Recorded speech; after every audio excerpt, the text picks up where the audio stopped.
हरे कृष्णा। तो हम पढ़ रहे हैं भगवद गीता अध्याय 2 श्लोक संख्या 16। ना सतो विद्यते भावो ना भावो विद्यते सतः उभयोरपि दृष्टो अंतस्त्वन्योतत्त्वदर्शिभिः। तत्वदर्शियों ने यह निष्कर्ष निकाला है कि असत अर्थात भौतिक शरीर का तो कोई चिर स्थायित्व नहीं है, किंतु सत आत्मा अपरिवर्तित रहता है। उन्होंने इन दोनों की प्रकृति के अध्ययन के द्वारा यह निष्कर्ष निकाला है। तो जब अर्जुन इस प्रकार से विचलित हो गया, दुखी हो गया, परेशान हो गया, शस्त्र को रख दिया कि मैं युद्ध नहीं कर सकता, तब श्री भगवान ने कहा, हे अर्जुन, अशोचानन्वशोचस्त्वं प्रज्ञावादांश भाषसे। जो विद्वान लोग होते हैं वो न तो जीवित के लिए और न मृत के लिए, दोनों के लिए शोक नहीं करते। क्यों? क्योंकि ऐसा कभी समय नहीं था कि ये जो जीव हैं ये नहीं थे, और या मैं नहीं था या तुम नहीं थे। हमारा अस्तित्व पहले भी था, है और आगे भी रहेगा। लेकिन ये जो शरीर है अर्जुन, ये परिवर्तनशील है। जैसे युवा बाल्यावस्था से युवावस्था, युवावस्था से वृद्धावस्था और वृद्धावस्था से मृत्यु की तरफ जाता है।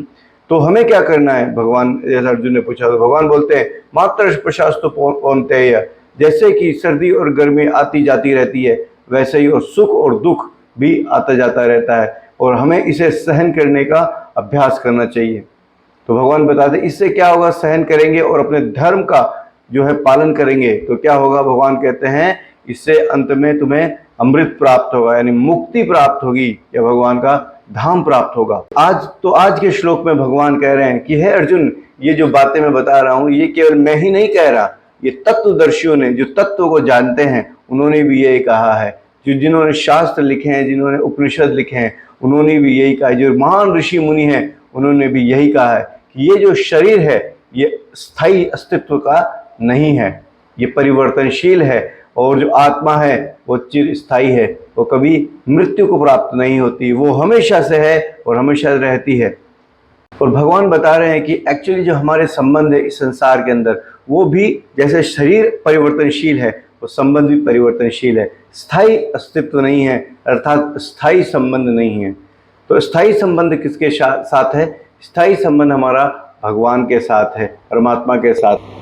और यहीं से श्री भगवान द्वारा अज्ञान से मोहग्रस्त जीवों को संदेश देने का शुभारंभ होता है। अज्ञान को हटाने के लिए आराधक तथा आराध्य दोनों के बीच पुनः शाश्वत संबंध स्थापित करना होता है, और फिर अंश के रूप में जीव तथा भगवान के बीच जो अंतर है उसको समझना होता है। और जब हम अपने और भगवान के वास्तविक संबंध को जान पाते हैं तो हमारा अज्ञानता दूर होता है।